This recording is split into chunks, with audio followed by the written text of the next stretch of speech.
Às margens do Nilo, um rapaz está morto. E um homem está morrendo. Duas mortes separadas por mais de 30 séculos. E ainda assim agourentamente ligadas. O rapaz, um faraó egípcio, sepultado com uma fortuna incalculável. O homem, um nobre inglês, no ímpeto de encontrá-lo. Sua busca disparou a maior caça ao tesouro da história e uma reação de mortes em cadeia. Um a um, aqueles que perturbavam a tumba do faraó pereceram. Até hoje, as casualidades crescem. A ciência segue um assassino esquivo de 3.000 anos de idade. A maldição de Tutancâmon.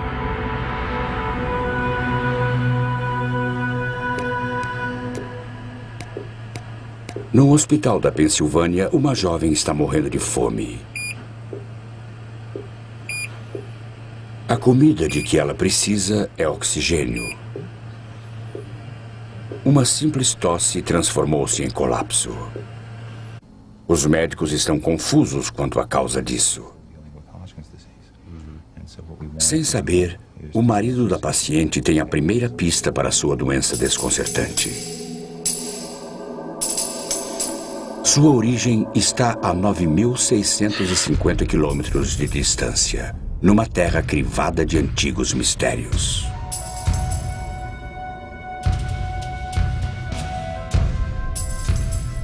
Este é o Vale dos Mortos. Esculpido em rocha está o maior mausoléu do mundo. 1500 anos antes de Cristo, os faraós do Egito foram postos para descansar aqui, no Vale dos Reis. Dizem que deste mundo não se leva nada, mas eles levaram. Cada faraó foi enterrado com o resgate de um rei. Marfim, ébano, ouro. E cada tumba foi camuflada pelo árido deserto. Mas quando os arqueólogos chegaram, séculos depois, encontraram apenas ossos ressecados. Outros estiveram aqui antes. Existe uma cidade inteira em Kurma, perto do Vale dos Reis, com 1000% de ladrões de tumbas, antigamente e agora. E quando eles não conseguem encontrar alguma coisa, eles a falsificam e vendem a você. Ou quando encontram alguma coisa, fazem réplicas e as vendem. E isso tem acontecido desde que o primeiro faraó foi enterrado. Para os arqueólogos, o Vale dos Reis ainda é o local mais rico da Terra. Ainda assim, uma vez acreditaram que ele não escondia mais surpresas. Certamente não é uma tumba rica de um faraó secundário. Sua infância, assim como sua vida, foram curtas. Aos 9 anos, ele assumiu o trono e recebeu uma esposa. 9 anos depois, ele estava morto. Pouco se sabe a respeito. Deixando apenas o invólucro de sua vida, ele sofreu um destino muito pior do que a morte: o esquecimento. 3.000 anos depois, só um punhado de homens sabia o seu nome: Tutancâmon. Era um igualmente desconhecido arqueólogo chamado Howard Carter. O outro, seu financiador, George Edward Stanhope Molyneux Herbert, o quinto conde de Carnarvon. Pode-se dizer que ele era o Indiana Jones de sua época. Ele estava envolvido em todo tipo de aventuras excitantes, e foi ele quem pilotou um dos primeiros carros de corrida. Ele participou de um rally e teve um acidente terrível, sendo lançado para fora do carro. E devido aos seus ferimentos e subsequente má saúde, seus médicos lhe disseram que ele não poderia mais passar o inverno frio e úmido na Inglaterra. Mas naqueles dias, mesmo se você tivesse um resfriado comum e tivesse dinheiro suficiente, o seu médico despacharia você imediatamente para se recuperar no calor seco do Egito. Disso resultou a vinda dele com Carter. E assim começou a grande busca para encontrar a tumba do rei Tut. Um homem comum, de poucas posses, e um rico lorde eram parceiros improváveis no que os especialistas consideraram ser um tiro no escuro. Foi um tiro no escuro. Era uma época em que não havia detectores de metal e nenhum sonar sofisticado para pesquisar em bolsas ou buracos sob o solo ou areia.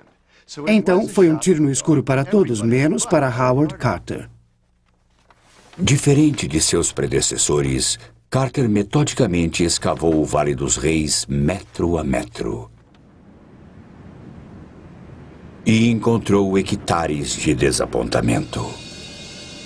Logo antes do Natal de 1921, Carnarvon mandou chamar Carter aqui, no castelo Highclere, para dizer a ele que não poderia mais sustentar o que, aparentemente, era um projeto inútil. Carter explicou que faltava pouco a fazer e implorou por mais uma temporada.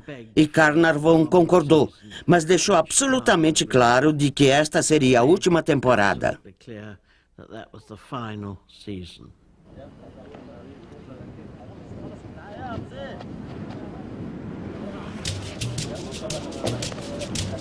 No terceiro dia, os trabalhadores descobriram degraus de pedra que levavam a uma entrada escondida carimbada com um selo antigo. Era a marca da realeza. Após 5 anos de más notícias, Carter enviou ao seu sócio um raio de esperança. Carnarvon estava tomando chá com sua filha Evelyn aqui no salão do castelo Highclere, quando receberam um telegrama que dizia: "Acho que descobrimos a entrada de uma tumba magnífica com seu selo ainda intacto. Esperamos sua chegada." Enquanto Carnarvon estava a caminho, algo assustador aconteceu a Carter.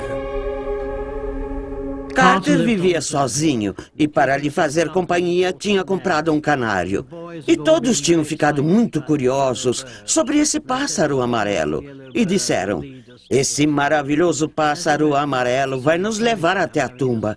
E quando Carter voltou para enviar o telegrama, tendo acabado de encontrar a tumba, seu serviçal saiu correndo, segurando um punhado de penas amarelas e disse: "Meu senhor, ouvi um barulho e quando vi uma naja, estava comendo o canário. Isso é um mau presságio, isso é azar."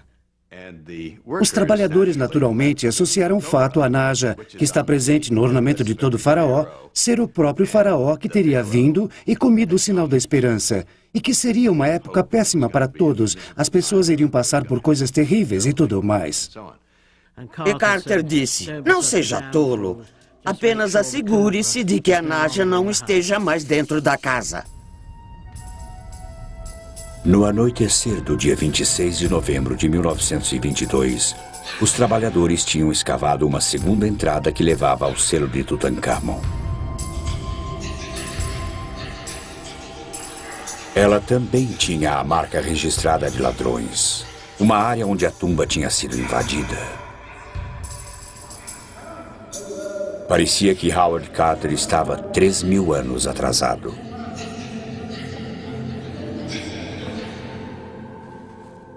Sozinhos na passagem estavam Lord Carnarvon, sua filha Lady Evelyn Herbert, o assistente de Carter e o próprio Carter.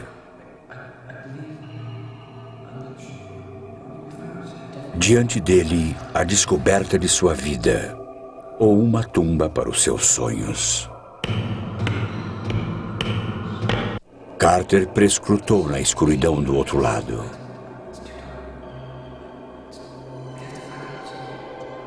Finalmente, Carnarvon sussurrou: "Você pode ver alguma coisa?" "Sim", Carter respondeu. "Coisas maravilhosas."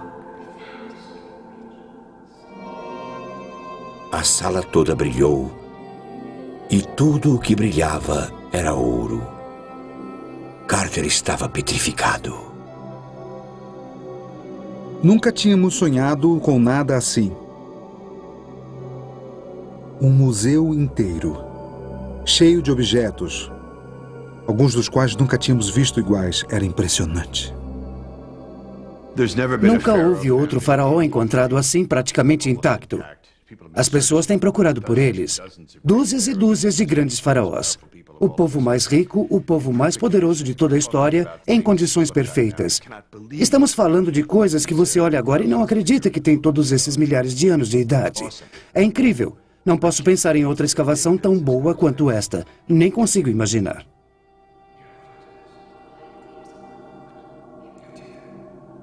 Carter mais tarde disse que todos deram uma olhada e depois saíram. Mas as evidências dizem que eles fizeram mais do que só olhar. A licença que Carter e Carnarvon tinham não permitiam que entrasse na tumba sem a presença de uma autoridade em antiguidades de uma organização egípcia. Eles nunca disseram que tinham entrado. Esperaram. Eles olharam lá dentro, viram coisas maravilhosas e enlouqueceram. E selaram o buraco e esperaram 3 dias para o homem do Cairo chegar e ir com eles. O que você teria feito após 10 anos de enormes dificuldades? Eu teria esperado? Não, eu não teria feito isso. E eles fizeram o que você e eu teríamos feito. Eles entraram e passaram a noite toda lá dentro. Lady Evelyn, a menor, liderou o caminho. 3 homens, uma mulher e, em algum lugar, um rapaz morto. Está escuro? Você está lá dentro? A primeira pessoa em 1000 anos a entrar na tumba de uma pessoa que tinha morrido. Deve ter havido um pouco daquela velha sensação, aquela que se tem no lugar mal assombrado. E também existe o fator medo, porque eles estavam lá dentro ilegalmente. Eles eram como ladrões dos tempos antigos. O lugar estava desarrumado por causa dos ladrões, e 2 bandos de ladrões diferentes tinham entrado lá. E existem alguns indícios de que um dos 2 bandos de ladrões foi apanhado. E se eles foram pegos no ato, tiveram as cabeças cortadas e é só.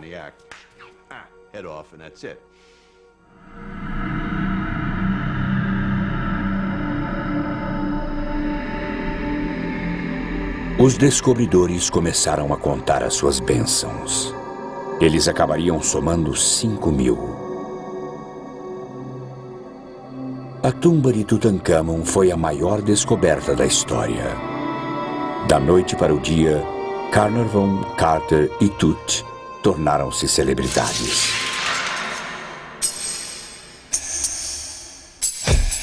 Eles sentiam um triunfo total, vitória total. E tinham rido deles, tinham zombado deles. Todos sussurravam pelos cantos, eles perderam a cabeça, sabe? E ali estava. A tumba de Tutankhamon também entrou para a história como a primeira escavação preservada nas moderníssimas películas cinematográficas. Este pedaço de celuloide preservou os descobridores. Carter, como foi filmado por Carnarvon. Howard Carter era um astro. Acho que a recompensa pessoal para os arqueólogos, que todos podem ver, é a fama. Após uma grande descoberta, é claro, o público, os jornais, a mídia, a TV, todos irão correr atrás de você. No início, os arqueólogos gostam disso. Mas no final, a fama não é divertida. Acho que a fama é uma maldição. Inebriados pelo sucesso, os descobridores cometeram um erro profético. A tumba de Tutankhamon iria se tornar uma das maiores histórias da história. Mas, para compensar suas despesas, Lord Carnarvon vendeu os direitos exclusivos para um jornal. O jornal foi o London Times. Esse era o jornal dos cavalheiros, era o jornal da nobreza. Ele assinou um acordo com eles, o que lhe causou um infindável pesar. Foi uma coisa idiota de se fazer, mas de qualquer modo ele fez. Carter viveria para lamentar o erro. Carnarvon, não.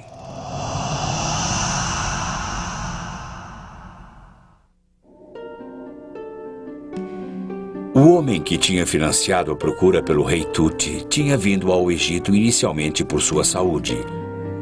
Essa decisão provaria ser fatal. Numa manhã da primavera de 1923, Lord Carnarvon se cortou exatamente onde um mosquito o tinha picado dias antes. O ferimento não sarava. Dias depois, numa viagem ao Cairo, Carnarvon foi devastado pela febre. Lamento lhe dizer que Carnarvon está gravemente enfermo. Seu secretário, Richard Bittell, enviou as más notícias a Howard Carter. A picada de mosquito tinha infeccionado. Aquela picada envenenada se espalhou por seu corpo e seu sangue está envenenado.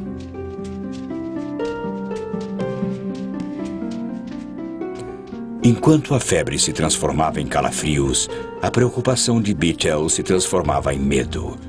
Ele notificou a esposa de Carnarvon na Inglaterra, que imediatamente convocou um especialista e voou para o Cairo. O quadro de Carnarvon era irreversível.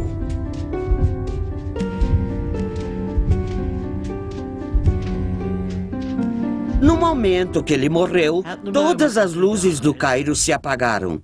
E naquela época, todos os serviços públicos no Cairo eram administrados pelo exército britânico e não havia meio deles religarem a energia, nem puderam encontrar nenhum motivo para as luzes terem acabado. E 20 minutos depois, a energia foi restaurada. Naquele exato momento, outra coisa inexplicável aconteceu a mais de 3.200 quilômetros de distância, na Inglaterra. A pequena Fox Terrier de Carnarvon, Suzy, estava dormindo na sua cesta no quarto da governanta no castelo Highclere. E no mesmo segundo que ele morreu, Suzy se sentou na sua cesta, uivou e morreu.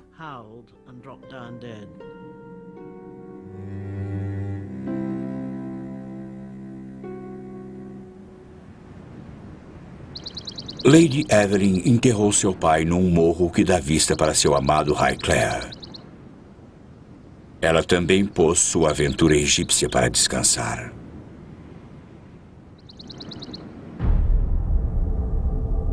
Como o rei, cujo sono ele perturbou, o nobre inglês também não descansaria em paz.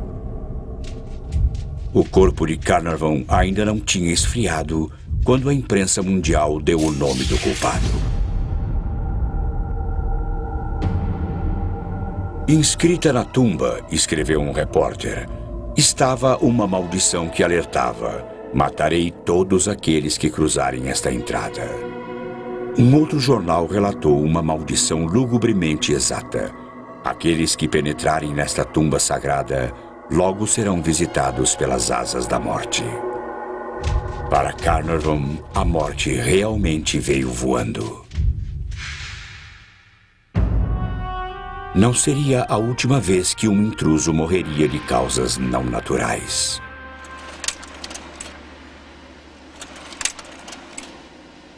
Seria a nossa lua de mel, porque não tivemos uma quando nos casamos. Entre os visitantes da tumba de Tut em 1995 estavam Gary Manson e sua esposa Cheryl. Para Cheryl, uma estudante de História da Arte, era a viagem de uma vida. Todos que conhecíamos sabiam que íamos para lá. Quando falava com alguém, a primeira coisa que dizia é que ia viajar até lá. As paisagens a impressionavam tanto que apenas vê-las não era o bastante. Estávamos descendo até as tumbas e olhando para as pinturas azuis escuras e vermelhas. Ela se inclinou para frente e estava olhando uma pintura muito de perto. Ergueu a mão até a pintura e aí tocou-a. Esfregou o dedo na tinta e o guia viu e gritou com ela. Ela se virou e disse: "O meu professor nos disse que se chegássemos até aqui, deveríamos tocar a pintura, não importa o que digam, porque nunca haverá uma segunda chance." Quando os Manson voltaram à Pensilvânia, os problemas de Cheryl começaram. 3 semanas após termos voltado, ela começou a ter uma leve tosse, que foi piorando até que ela finalmente estava tossindo a maior parte do tempo. Quando Gary pediu que Cheryl fosse ao médico, ela recusou. Ele já a tinha visto assim durante uma batalha extenuante contra a doença de Hodgkin. Ela tinha sido submetida a quimioterapia, tratamento com radiação, praticamente tudo a que se é submetido para o tratamento do câncer. E ela não queria voltar ao médico depois disso, mas finalmente ela teve que ir. Conheci a Sra. Manson quando já era paciente do centro de tratamento intensivo. E naquela época sua condição já era crítica. Ela começou a perder peso, sentir fraqueza, faltava-lhe fôlego. E quando ela foi admitida no hospital para tratamento, já havia muitos sinais de doença presentes. Um envolvimento definitivo de ambos os pulmões, a progressão do quadro... Eles suspeitaram que era doença de Hodgkin novamente, porque os sintomas eram muito parecidos. Mas cerca de um dia ou dois depois, eliminaram essa possibilidade e começaram a pensar que o problema era algo nos pulmões. Mas eles nunca tiveram a chance de descobrir, porque a doença evoluiu muito rápido. Então eles decidiram fazer uma biópsia dos pulmões. A partir da secreção de seus pulmões, assim como dos próprios pulmões, pudemos identificar um fungo, o Aspergillus niger. E, muito provavelmente, foi esse o evento que precipitou a sua doença. Esporos microscópicos do fungo são facilmente inaláveis. Corpos saudáveis resistem a eles, mas o sistema imunológico de Cheryl estava debilitado devido à sua batalha contra a doença de Hodgkin. Os esporos invadiram uma célula indefesa após a outra, causando destruição em seu caminho. Cheryl Manson estava faminta de oxigênio.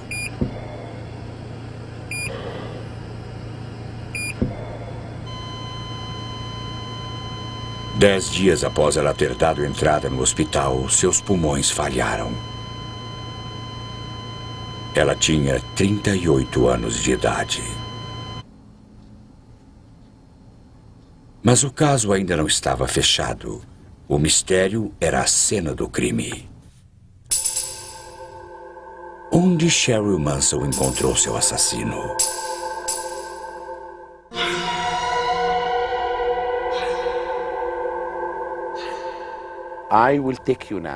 Vou levá-los agora para visitar uma tumba que continha a primeira maldição do mundo.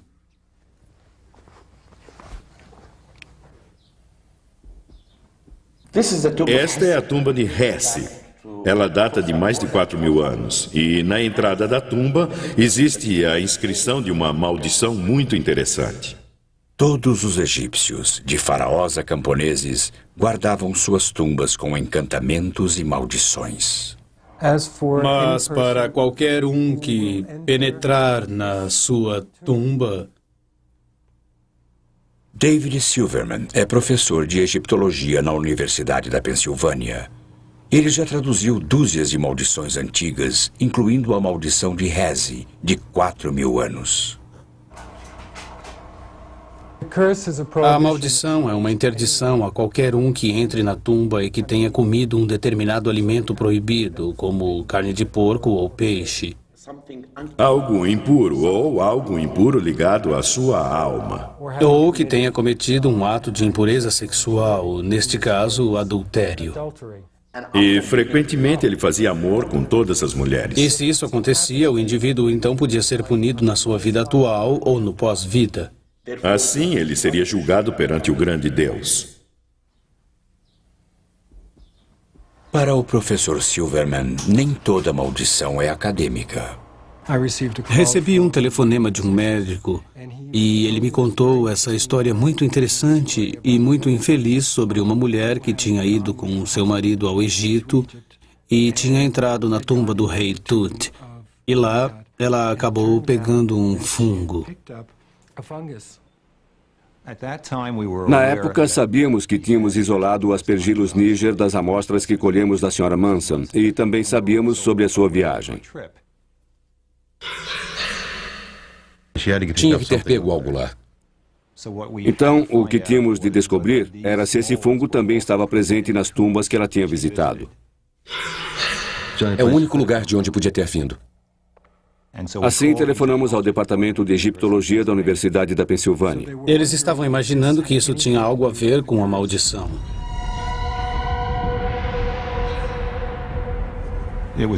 Era muito importante para nós sabermos também se isto já havia sido descrito antes. Havia. Em 1923, 2 homens tiveram morte súbita após visitarem a tumba de Tut. O que os médicos chamaram de febre foi anunciado como a maldição de Tutankhamon. Mais 2 mortes súbitas se seguiram. Becky Callender, que ajudou Carter a entrar na tumba, e Arthur Macy, que ajudou a retirar o seu conteúdo. O verdadeiro assassino espreita nas próprias paredes da tumba.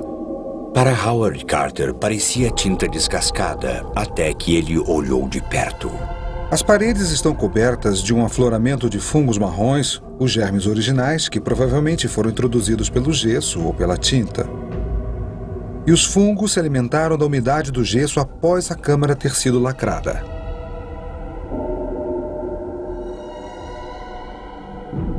O fungo é o Aspergillus niger. Na tumba cálida e úmida, ele prosperou, a única coisa que viveu durante 3.000 anos. Quando Cheryl Manson chegou aqui com um sistema imunológico debilitado, ela era uma ótima hospedeira para o fungo. Acho que ligando o nosso caso, que é um caso atual, à visita das próprias tumbas, fomos capazes de estabelecer uma relação direta entre o que pode ter acontecido aos arqueólogos que visitaram a tumba há tempos. E estou muito certo, pelo menos em alguns desses casos, de que o Aspergillus pode ter facilmente desempenhado um papel. A ciência estava pronta para encerrar o caso de Cheryl Manson, mas não a maldição de Tutankhamon. –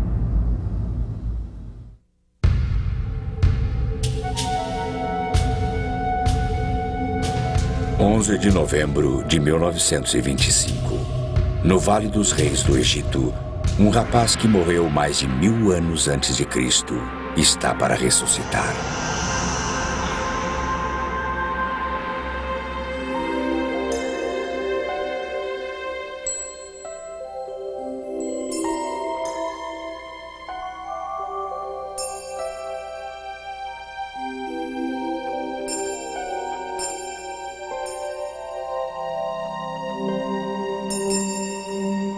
Tutankhamon descansa dentro de 3 sarcófagos, um dentro do outro.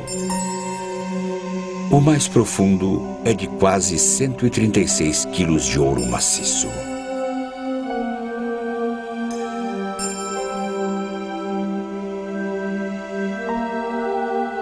Dentro do sarcófago de ouro, encontra-se um objeto ainda mais surpreendente. A própria múmia, adornada com uma surpreendente máscara mortuária do jovem rei.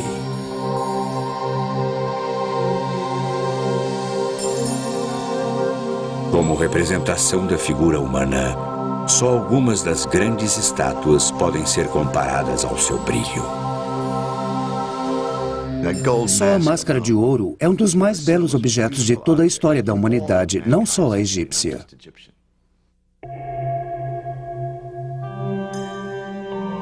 O corpo de Tutankhamon encontrava-se sob 13 camadas de linho.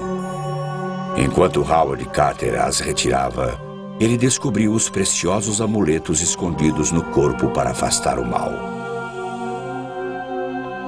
Com o passar dos séculos, as resinas e óleos usados para mumificar o corpo tinham se transformado em cola.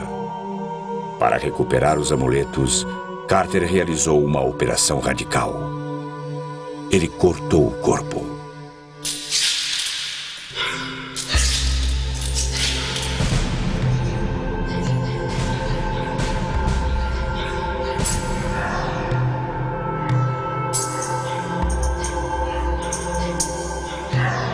O resultado dessa autópsia foi fatal.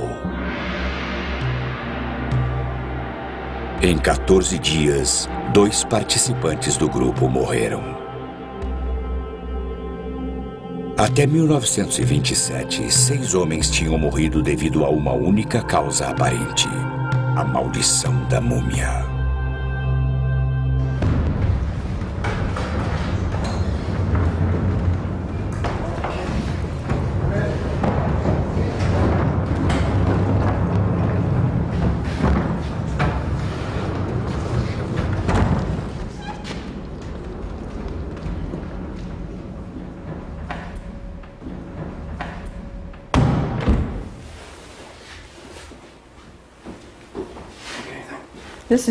Esta é uma máscara muito bem preservada. Aqui se pode ver os fios de cobre em volta dos olhos de pedras preciosas. A doutora Rosalie David é a rainha das múmias. Como curadora de egiptologia para o Museu Universitário de Manchester, na Inglaterra, ela já realizou autópsias em 35 múmias, mais do que qualquer um. Ela também foi pioneira no método de fazê-lo sem destruir as múmias. Temos aqui a múmia de uma senhora de idade. Usando raios-x e endoscópios, penetramos por orifícios já existentes e colhemos amostras de tecidos que podemos usar para identificação para o DNA. Também esperamos que, no futuro, possamos detectar DNA viral e bacteriano nas múmias. Então, essa metodologia é muito melhor. O endoscópio permite que a doutora David examine o corpo sem ter de desembrulhá-lo, em completa segurança. Trabalhar com uma múmia pode ser um risco, tanto para o operador como para a múmia, porque o operador pode inalar os esporos do pó da múmia. E, por outro lado, o operador pode depositar bactérias e umidade na superfície da múmia, causando assim a sua decomposição. Apesar de morta há milhares de anos, uma múmia permanece viva com bactérias. Algumas inofensivas, outras letais.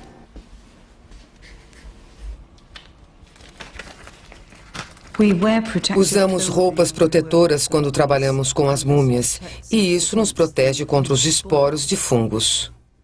Rosalie David conhece a verdadeira sorte daqueles que perturbaram os ossos de Tutankhamon. Sua tosca autópsia liberou um assassino invisível. Antigamente, os operadores não usavam nenhuma roupa protetora. Eles simplesmente usavam roupas do dia a dia, então podia haver um intercâmbio de danos entre o operador e a múmia. O pó de uma múmia. Esse era o perigo na tumba de Tutankhamon. Ainda assim, 70 anos atrás, o mundo continuou tomado por um feitiço que alertava sobre a morte alada. A primeira vítima da maldição de Tutankhamon, o abastado Lord Carnarvon, deixou para seus herdeiros uma herança de nervosismo. Após a morte do meu bisavô, obviamente, meu avô herdou Hickler. E o meu avô estava muito preocupado com a maldição do rei Tutankhamon e não permitia que seu nome fosse dito no castelo.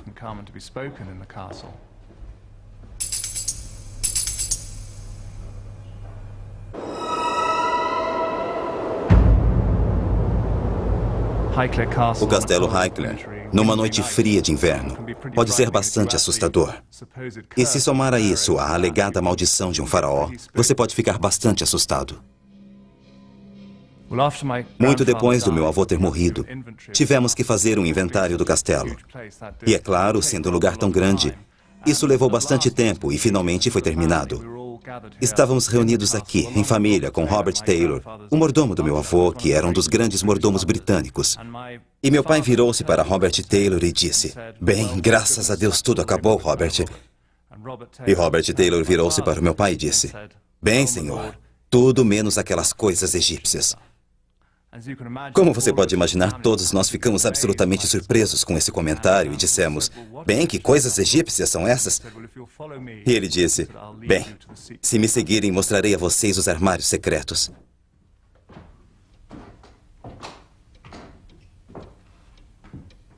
O governo egípcio era meticuloso e sabia a localização de todos os objetos encontrados na tumba de Tutankhamon.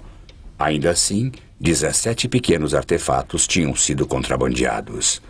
Carter e Carnarvon acharam o fascínio do tesouro irresistível. Poucos no lugar deles não achariam. O homem que encontrou a tumba de Tutankhamon estava entre os poucos que escaparam de sua maldição, ou quase. Quando fez a maior descoberta da arqueologia, Howard Carter teve o mundo aos seus pés. E então, ele tropeçou. Ele tinha o meio ambiente. Ele tinha as tempestades de pó. Seu bom amigo Carnarvon estava morto. Ele estava sendo muito pressionado pelos egípcios. Estava sob enorme pressão da imprensa que não teve acesso à história. Ele tinha um espaço muito pequeno para trabalhar. Estava enlouquecendo, estava irritado. De qualquer modo, seu temperamento era explosivo. Howard Carter chegou ao limite. Ele não aguentou mais e enlouqueceu. Obcecado e com acesso ao que ele sentia ser a sua tumba, um dia Carter trancou todos para fora, inclusive os egípcios. Isso foi um grande erro. Como estrangeiro trabalhando num país, ele tinha de saber que era convidado. E se você é convidado, precisa respeitar as pessoas com quem está trabalhando. E quando ele fez essa insanidade de instalar esse enorme portão de ferro e trancá-lo, foi como se a Inglaterra estivesse tomando algo que pertencia ao povo egípcio, o que era verdade. E eles se enfureceram e o puseram para fora.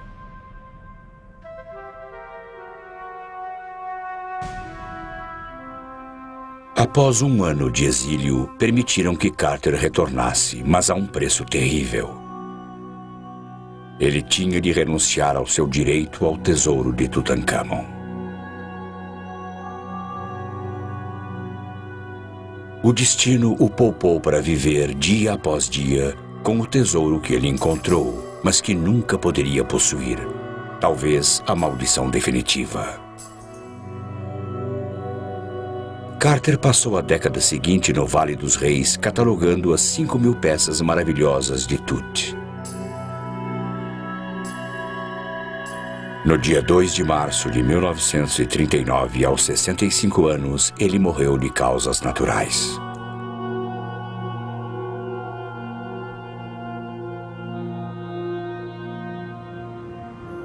Como a tumba de Tutankhamon, o túmulo de Carter é guardado por asas.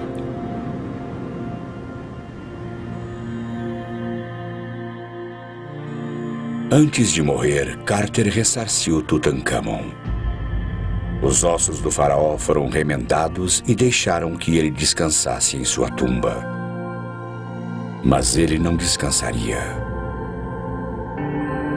Numa reação em cadeia de tragédias, sua maldição fez mais 5 vítimas. Primeiro, Lady Carnarvon morreu subitamente vítima de uma picada de inseto, como seu marido. Então, Richard Beetle, o secretário de Lord Carnarvon, morreu misteriosamente enquanto dormia. 3 meses depois, o pai de Beetle, Lord Westbury, lançou-se para a morte do 7º andar de um edifício. Ele deixou um bilhete culpando a maldição do rei Tut pela morte de seu filho. A caminho do cemitério, o carro fúnebre de Lord Westbury atingiu um garoto de 8 anos. No exato momento da morte do garoto, morreu também um funcionário do Museu Britânico, cujo campo era a egiptologia. Durante 3 décadas, a maldição ficou adormecida, até a última vez que o sono de Tutankhamon foi perturbado.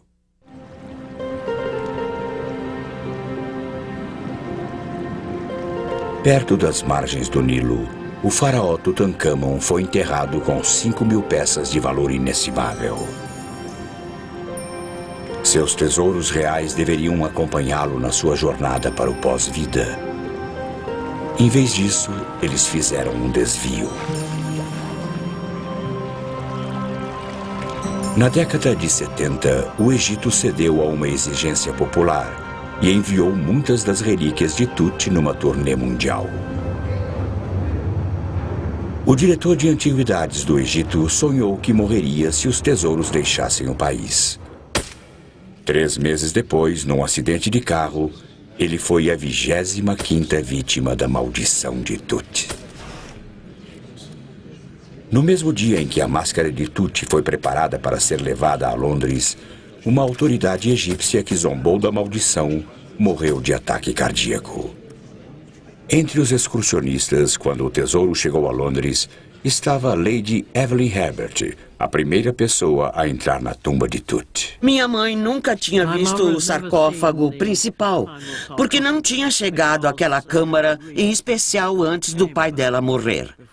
Na época da exposição londrina, as TVs e rádios telefonavam para minha mãe e diziam: "Fale-nos sobre a maldição." E ela ria e dizia: "Bom, eu estou viva e bem aos 70 anos e não acredito nela."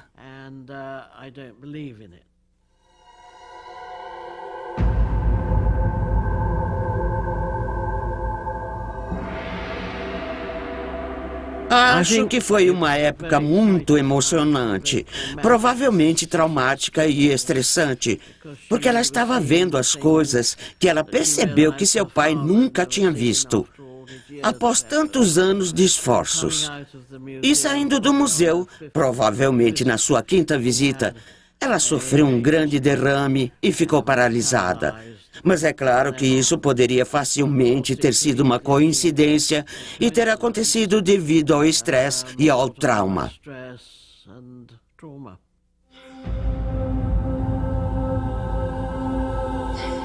A coincidência conseguiu explicar a morte da maioria das vítimas da maldição de Tut.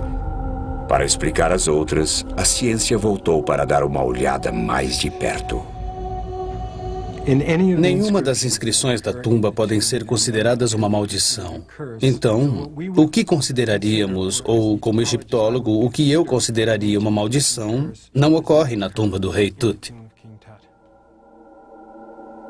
A chamada maldição foi inadvertidamente espalhada por sua primeira vítima. Quando Lord Carnarvon vendeu os direitos exclusivos da tumba de Tut ao London Times, os jornais rivais ficaram ultrajados. Quando Carnarvon morreu, eles se vingaram, publicando sobre os rumores de uma maldição. Até mesmo as ocorrências bizarras quando da morte de Carnarvon podem ser explicadas. Todas as luzes do Cairo se apagaram quando Carnarvon morreu. A energia elétrica sempre acabava no Cairo. E a história decolou. Era o mesmo que acontece hoje, uma ultrajante série de meias-verdades. E algumas verdades e algumas mentiras, algumas inventadas. Foi incrível, foi uma coisa muito forte e ainda é. Quando a tumba de Tutankhamon foi visitada pela realista neta de Carnarvon, até ela pensou 2 vezes. Após o meu derrame, me informaram que eu tinha um coração fraco. Eu vi todos aqueles degraus e aquele declive. Até mesmo pessoas jovens subiam os degraus, ofegando. Então achei que a descrição era a melhor coisa e que eu não queria outra manchete. O rei Tut mata novamente.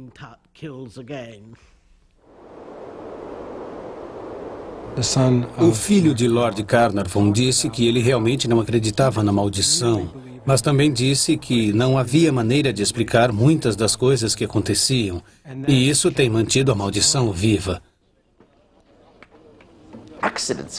Acidentes podem acontecer, como me aconteceram muitas vezes. Há muito tempo eu estava escavando num sítio no Delta. No primeiro ano e no mesmo dia que puseram os artefatos no museu, alguém me chamou no museu e disse: "O seu tio morreu." No ano seguinte, no mesmo dia, disseram: "A sua tia morreu." E no terceiro ano, o meu primo morreu. Qualquer um que ouvir isso pensará na maldição. E até mesmo quando eu descobri uma tumba selada, linda, repleta de estátuas. As estátuas são incríveis, incríveis. E eu fui o primeiro a vê-las. No dia seguinte, ocorreu um terremoto no Cairo. No terceiro dia, eu tive um ataque cardíaco. Os repórteres fizeram a associação e falaram sobre a maldição. Não importa o quanto você tente matá-la, ela é como uma fênix que renasce repetidamente. Veja, não importa o quanto digam que o monstro do Lago Ness não existe, ou que OVNIs não existem, que não há lógica, ainda acreditamos neles, não é? Curador da exposição sobre Tutankhamon durante a sua turnê americana, Certa noite, Thomas Hoven teve um encontro cara a cara com o faraó amaldiçoado. Estiquei o braço e agarrei aquela máscara nas mãos e atirei do pedestal. Eu estava a uns 15 centímetros dela, olhando direto para aqueles lindos olhos. Eu olhei para a direita e para a esquerda e não havia ninguém por perto. Aí eu dei um beijo enorme naqueles lábios. E vou te dizer uma coisa, a maldição saiu de mim. Fiquei limpo, estou ótimo. O tesouro de Tutancâmon agora reside no Museu do Cairo, onde milhões de pessoas o têm apreciado. O museu também é a humilde tumba de dinastias de faraós. Mas Tutancâmon ainda descansa no Vale dos Reis. Antes o mais obscuro dos faraós, ele agora é o mais famoso. Os antigos egípcios iam para o túmulo com uma crença imortal. Diga o meu nome e eu viverei. Tutancâmon, agora um nome conhecido, tem o que mais queria, a imortalidade.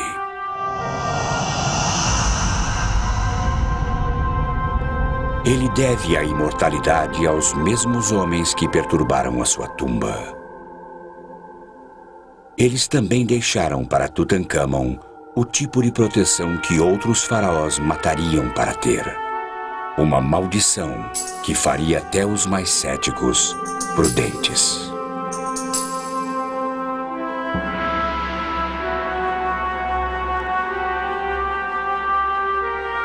Versão brasileira, Tempo Filmes, São Paulo.